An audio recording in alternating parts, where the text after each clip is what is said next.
مطلب اس مہینے کی کیا کیا عظمتیں ہیں، کیا کیا برکتیں ہیں، کیا کیا فیوز ہیں جن سے ہم اکثر و بیشتر غافل رہتے ہیں، اور اگر ہمیں پتہ لگ جائے تو ہم اس سے استفادہ کریں ماہ شعبان کی؟ نحمدہ و نصلی علی رسولہ الکریم۔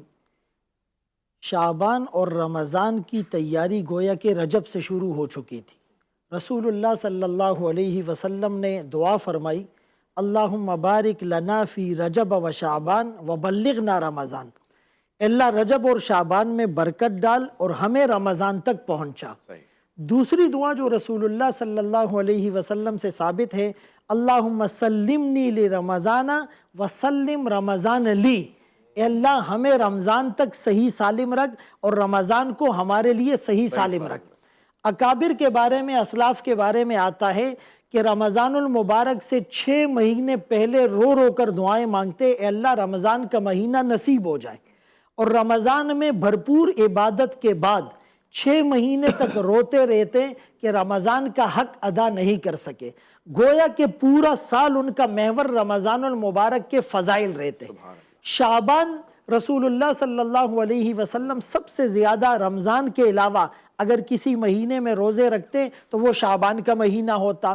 اور شعبان کے فضائل یہ بھی ہیں کہ یہ رمضان المبارک سے بالکل متصل ہیں، اور رمضان المبارک کی تیاری کے لیے رسول اللہ صلی اللہ علیہ وسلم اس میں اعمال شروع فرما دیا کرتے تھے۔ اسی مہینے کے اندر وہ جو شب برات آتی ہے 15ویں شب شعبان کی، تو جلال الدین سیوطی رحمۃ اللہ علیہ نے لکھا 15 سے زائد صحابہ، اور حسن بصری رحمۃ اللہ علیہ نے لکھا 23 صحابہ سے روایات مروی ہیں۔ اسی لیے شعبان یا شب برات کے فضائل سے انکار کر لینا یہ قرآن اور حدیث سے ناواقفیت کی دلیل ہے۔ تو ان صحابہ سے جو روایات مروی ہیں، فرمایا رسول اللہ صلی اللہ علیہ وسلم نے کہ یہ جو اس میں شب برات آتی ہے، جس کو انا انزلناہ فی لیلۃ مبارکہ سے تعبیر کیا گیا، حضرت اکرمہ رضی اللہ عنہ فرماتے ہیں اس سے مراد شب برات ہے، اور بعض مفسرین نے لکھا اس سے مراد شب قدر ہے۔ تو اس میں فیہا یفرق، اس میں فیصلے ہوتے ہیں، یعنی انسان پیدا کب ہوگا۔ بعض علماء نے لکھا یہ ساری چیزیں تقدیر میں طے شدہ ہے اور وہاں پر لکھی ہوئی ہے، لیکن فرشتوں کے حوالے اس کو کیا جاتا ہے اس مہینے میں اور اس شب برات میں۔